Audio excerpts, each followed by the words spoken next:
एक बार कोई रानी श्रीधाम वृंदावन आई। रानी कोई छोटी मोटी नहीं थी, जिसके हजारों सैनिक आगे और हजारों सैनिक पीछे चल रहे थे। जैसे ही वह मथुरा आई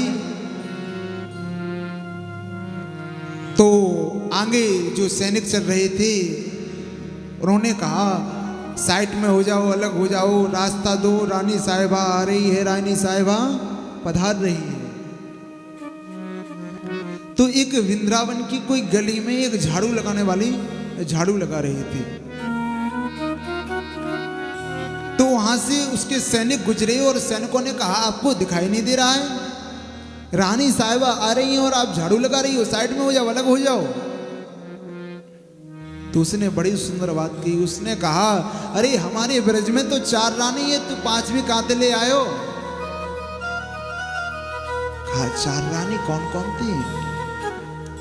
कहा एक लाडली जो राधा रानी, एक यमुना महारानी, तीसरी रजरानी और चौथी महतरानी। ये तो 5वीं कहां ले आयो? तो धन्य है वह श्रीधाम वृंदावन जहां महतरानी भी अपने आप को रानी बोल रही है। यहाँ कोई राजा रानी का नहीं, यहाँ जो भी आएगा, कितना बड़ा राजा क्यों ना हो, कितना बड़ी रानी क्यों ना हो, लेकिन यहाँ दास बनकर ही आना पड़ेगा, भक्त बनकर ही आना पड़ेगा। जहाँ कड़ कड़ में भक्ति विद्यमान है, जहाँ पर भक्ति महारानी के दोनों ज्ञान वैराग जो पुत्र थे, यहीं पर नारद जी वृंदावन में भेंट हुई थी। वो तो नारद जी का सौभाग्य समझो, नारद जी की कृपा समझो कि आज हम सब यहाँ बैठे हैं। नहीं तो भक्ति महारानी को बोल दिया था कि महाराज अगर वृंदावन में भी हमारे पुत्रों का ज्ञान वैराग्य का बुढ़ापा दूर नहीं होगा तो विदेशम तू गम्यते मया, मैं विदेश चली जाऊंगी छोड़कर। तो नारद जी चरणों में गिर गए कि भक्ति आप ही विदेश चली जाओगी तो इस भारत की भूमि पर क्या रहेगा? नारद जी ने रोका। तो आज भी श्रीधाम वृंदावन में दिन रात राधा नाम की गूंज भक्ति महारानी आज भी नृत्य करती है साहब। ऐसी पावन भूमि पर हम दिव्य कथा रूपी अमृत का पान कर रहे हैं।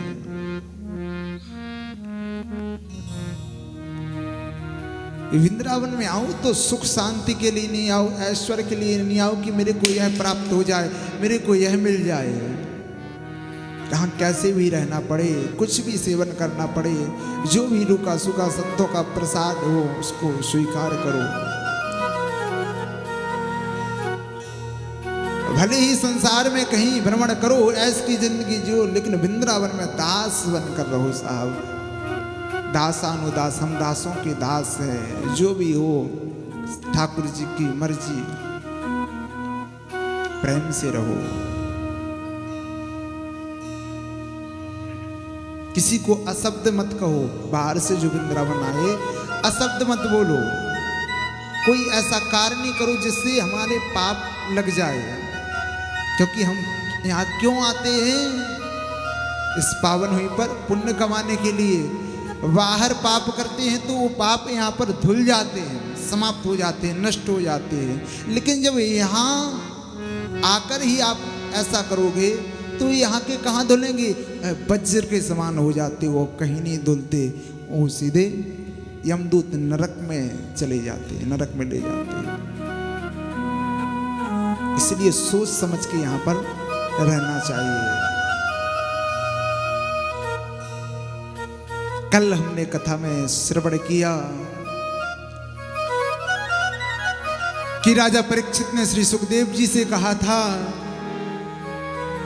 कि भगवान देवताओं के पक्षपाती हैं, दैत्यों को मारते हैं। तो श्री सुखदेव जी ने राजा परीक्षित से कहा था, परीक्षित ऐसा नहीं है, भगवान पक्षपाती नहीं है, भगवान सत्यपादी हैं। जो सत्य की राह पर चलता है उसका साथ देते हैं, चाहे कोई हो, दैत्य हो या देवता हो। हिरण्यकश्यपु पुत्र प्रहलाद की रक्षा, क्योंकि वो भी दैत्य था, दैत्य के कुल में जन्म हुआ, क्योंकि वो सत्य की राह पर जा रहा था। इसलिए भगवान ने हर समय हर पल उसका साथ दिया। आज भी ऐसा नहीं है, भगवान है, प्रत्येक खम्भे में भगवान है। बस हमें प्रहलाद बनने की देरी है, हमें ध्रुव बनने की देरी है। जिस दिन हम ध्रुव बन जाएंगे, जिस दिन हम प्रहलाद बन जाएंगे, प्रत्येक खम्भे में आज भी नरसिंह भगवान का प्राकट्य हो जाएगा। कि सूर्य अनेक फेरे कण मांगत, पै पद सूर सो स्वाद कहा, पुनिताल मजीरा बजात फिरे, मीरा मत वाली सी चाह कहा। कि राम कथा कितनों ने लिखी, तुलसी जैसी मर्यादे कहा, हे जी नरसिंह बसे प्रति खम्मन में, पर काड़न को पहला दे कहा। आज भी प्रत्येक खम्भे में नरसिंह भगवान विद्यमान है, लेकिन उसको प्रकट करने के लिए प्रहलाद बनने की आवश्यकता है। जिस दिन हम प्रहलाद बन जाएंगे, जिस दिन हम ध्रुव बन जाएंगे, उस दिन हमें भगवान की प्राप्ति हो जाएगी। हमारी भक्ति है, लेकिन वो दिखावे की है। भगवान कहते हैं दिखावे की भक्ति मत करो। भगवान कहते हैं हम तुम्हारे हृदय रूपी घर में विद्यमान होना चाहते हैं, आना चाहते हैं, लेकिन क्यों नहीं आते?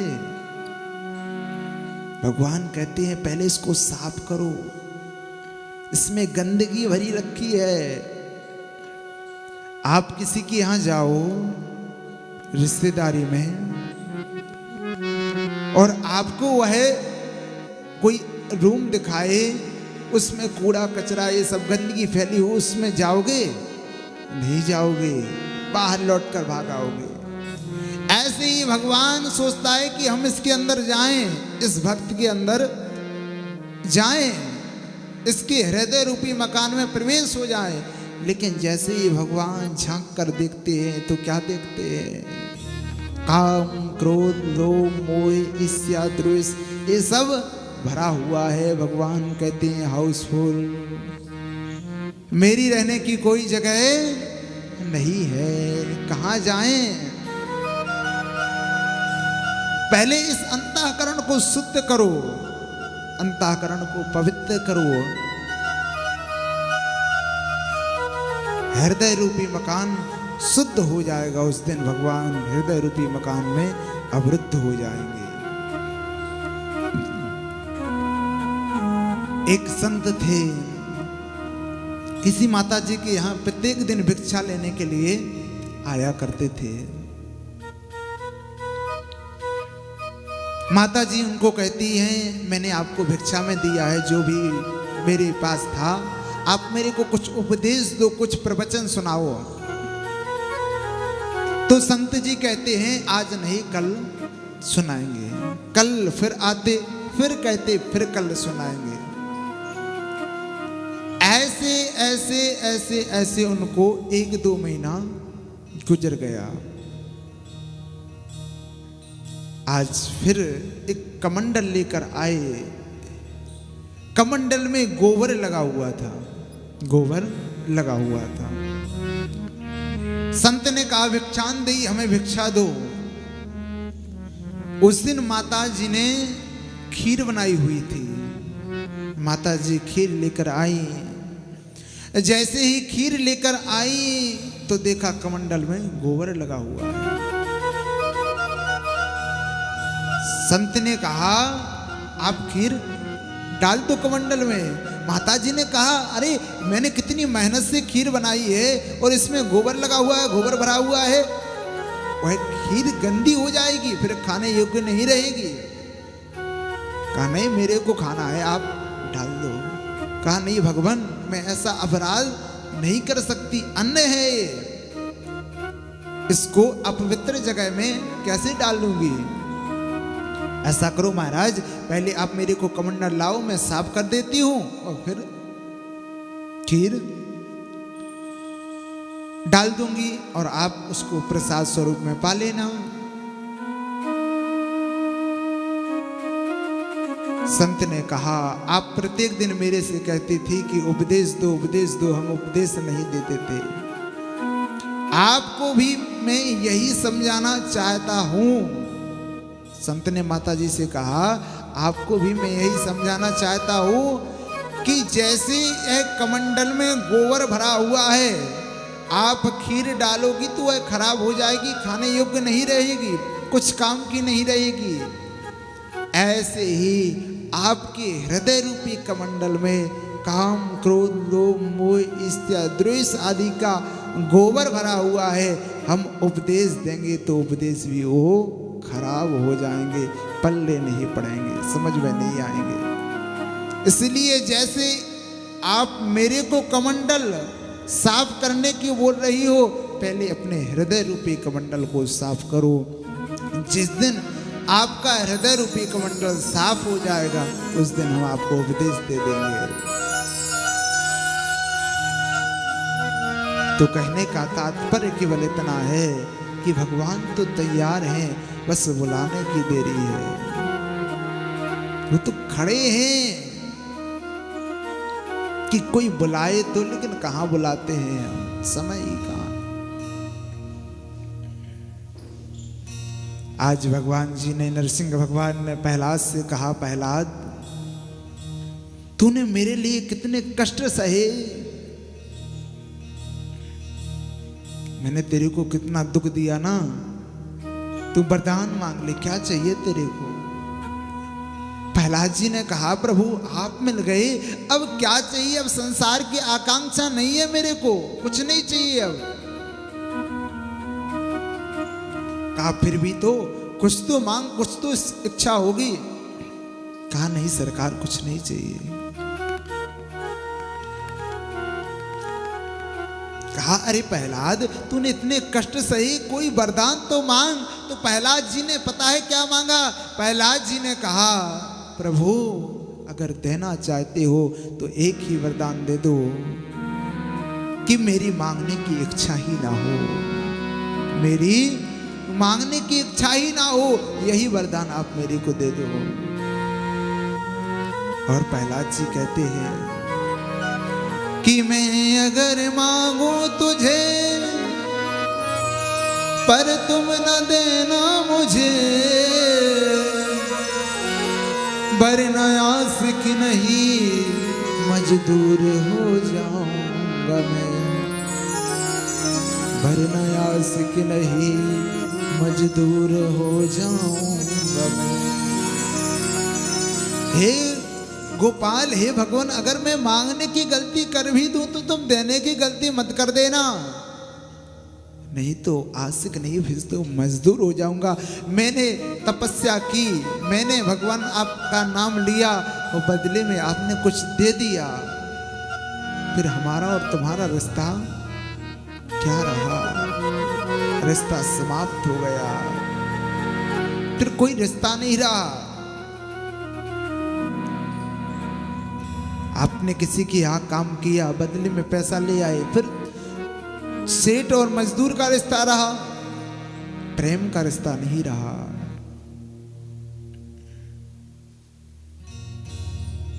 आज ठाकुर जी ने प्रहलाद जी को बहुत कुछ दिया।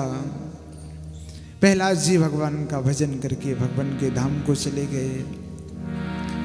इसके बाद 4 प्रकार के आश्रमों का वर्णन है, ब्रह्मचर्य, गृहस्थ और वानप्रस्थ और सन्यास। 4 प्रकार के आश्रम है। जीव को 25-25 वर्ष हर आश्रम में रहना चाहिए। 1 से 25 वर्ष ब्रह्मचर्य का पालन करें, 25 से 50 वानप्रस्थ गृहस्थ, क्षमा चाहूंगा, गृहस्थ में रहे, जैसे 50 का हो, वन 51 लगे तो घर का परित्याग कर दे, सब कुछ छोड़ दे और वन को चले जाए वानप्रस्थ। 75 के बाद संन्यास ले ले, सब कुछ त्याग दे। 100 4 युगों का वर्णन बतलाया, कलयुग, सतयुग, त्रेता, द्वापर, ये 4 युग। सबसे श्रेष्ठ युग वैसे कलयुग माना गया है। 4,32,000 जिसकी आयु है, इसकी दुगनी 8,64,000 द्वापर की, फिर तिगनी त्रेता की और फिर सतयुग की। कलयुग में काम करते रहो और काम के साथ भगवान के नाम का गुणगान करते रहो, इसी से संसार से तरकर भगवान के धाम की प्राप्ति हो जाती है। इसके बाद कथा आती है तामस मनवंतर में एक गजेंद्र नाम का हाथी था, जिसके 150 पुत्र और 50 पत्नियां थी।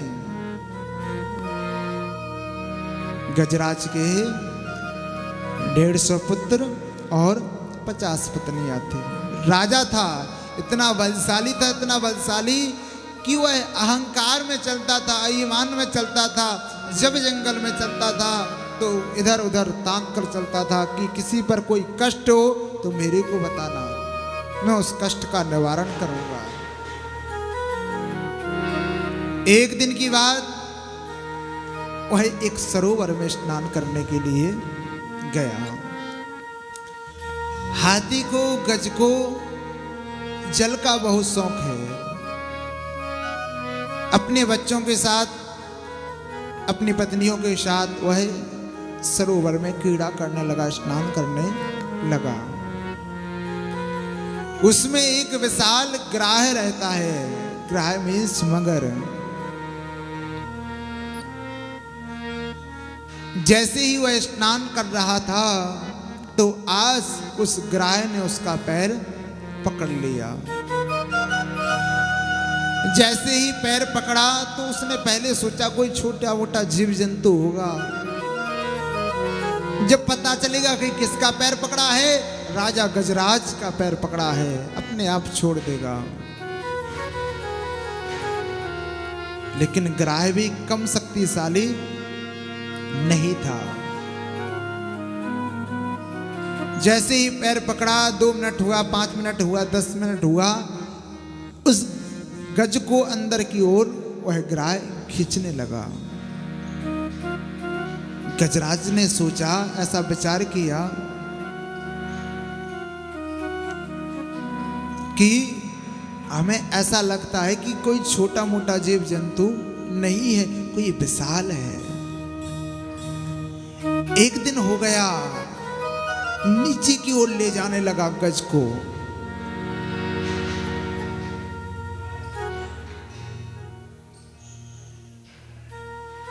पत्नियों से कहा, पुत्रों से कहा कि हमारे प्राण संकट में हैं, आप हमारी प्राण रक्षा करो। सबने सूंड में सूंड मिलाई और गज को खींचने के लिए लग गए। एक दिन हुआ, 2 दिन हुआ, 3 दिन हुआ, ऐसे ऐसे 10-12 दिन हो गए, लेकिन तिल भर ऊपर नहीं आया और नीचे की ओर जाने लगा। 10 दिन बाद पुत्रों ने कहा, पिताजी तो जा ही रहे हैं, पिताजी तो जा ही रहे हैं, इनके साथ हम क्यों जाएं? कुछ 10 दिन से खाया नहीं। पुत्रों ने ऐसी विपत्ति में सूंड को हटाया और वहां से चले गए 150 पुत्र। आज गजराज इतना रोया कि जिनके लिए मैंने इतना राजपाट इकट्ठा किया, सब कुछ दिया जो मांगा इन्होंने, लेकिन आज ऐसे दुख की घड़ी में, आज ऐसी विपत्ति में ये सब छोड़कर मेरे को चले गए। संसार में जितने भी रिश्ते हैं, जितने भी नाते हैं सिर्फ और सिर्फ सुख के हैं। सुख के सभी हैं साथी, दुख में न तेरा कोई। दुख का साथी है तो केवल और केवल गोपाल है। बाकी के संसार जितने में है सिर्फ और सिर्फ सुख के साथी हैं। कुछ दिन बाद पत्नियों ने भी खींचा, कुछ दिन तक, 5 दिन। फिर सोचा कि स्वामी जी तो जा रहे हैं, हम भी क्यों इनके साथ चले जाएं। उन्होंने भी आज साथ छोड़ दिया। आज इतना रोया कि मैंने क्या नहीं किया इनके कारण। इन्होंने जो मांगा, रात में गया, दिन रात एक कर दिया, लेकिन वह ला कर दिया इनको, सब कुछ दिया, फिर भी ऐसी विपत्ति में छोड़कर चले गए। बहुत रोया। गजराज के नेत्रों से झरझर आंसू आ रहे हैं। वास्तव में संसार में कोई किसी का नहीं है। सब रिश्ते हैं सिर्फ और सिर्फ स्वार्थ के हैं। कसमें वादे प्यार वफा, बातें हैं बातों का क्या, कोई किसी का नहीं, झूठे नाते हैं नातों का क्या। होगा मसीहा सामने तेरे, फिर भी तू ना बच पाएगा। तेरा अपना खून ही आखिर तुझको आग लगाएगा। आसमान में उड़ने वाले मिट्टी में मिल जाएगा। कसमें वादे प्यार वफा, सुख में साथ चलेंगे तेरे, दुख में सब मुँह मोड़ेंगे।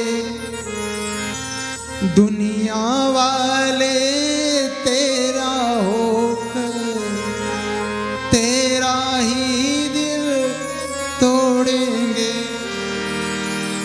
देते हैं भगवान को धोखा, इंसान को क्या छोड़ेंगे।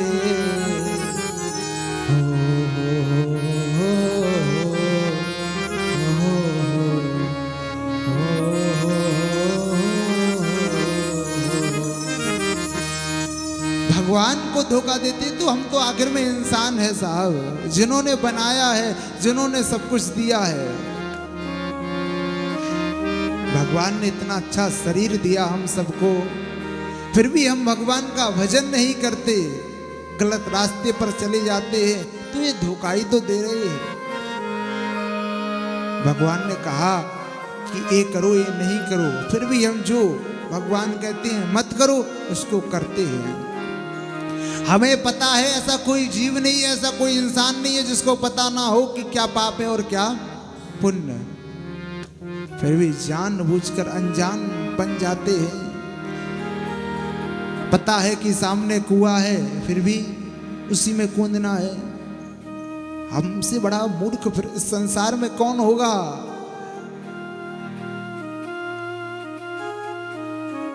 आज जैसे ही गजराज को सबने सब छोड़कर चले गए, तो उसने कहा किसको याद करे। ब्रह्मा जी, विष्णु भगवान और भोले बाबा, सभी देवी देवता आदि खड़े हैं कि मेरा नाम ले और हम जाएं और इसके प्राण बचाएं। भोले बाबा सोच रहे हैं अरे डमरू वाला बोल दे, शंकर बोल दे, कुछ भी बोल दे, कुछ तो नाम ले। तैयार खड़े हैं, देवी मैया कहती हैं, चामुंडा बोल दे, दुर्गा बोल दे, कुछ भी कहे, नाम तो ले। लेकिन इतने में नारायण ने सोचा कि जो किसी का नाम नहीं वो मेरा नाम है। और भगवान गए और भगवान ने जैसे ही पास में आए तो सबसे पहले ग्राह का उद्धार किया और गज की रक्षा की। गज से पहले ग्राह को मारा, क्योंकि भगवान जिसको मारते हैं वह भी भगवान के धाम को जाता है। तो उस ग्राह को भगवान ने अपने धाम बुला लिया और गजराज की भगवान ने रक्षा की। बड़ी ही सुंदर गजराज ने स्तुति की कि ओम नमो भगवते तस्मै यते तच्चिदात्मकं पुरुषाय दिविजाय परेशाय धीमहि। अब ये संसार क्या है? संसार सरोवर है और इस संसार में हम सब हैं क्या? गज। जैसे गजराज का पैर उस ग्राह ने पकड़ा था, ऐसे ही हमारा पैर भी किसी ने पकड़ लिया। किसने? काम, क्रोध, लोभ, मोह, ईर्ष्या, द्वेष आदि, इनने हमारा भी पैर पकड़ा है। जैसे हाथी का पैर मगर ने पकड़ा था, ऐसे ही हमारा पैर भी मगर ने पकड़ा है। किसी से कहो भैया आप कथा में क्यों नहीं आए, तो कहा महाराज टाइम ही टाइम है, सुन आते कथा, लेकिन मगर वो काम था, यानी मगर ने पैर पकड़ लिया। जिस दिन ये मगर हमारा पैर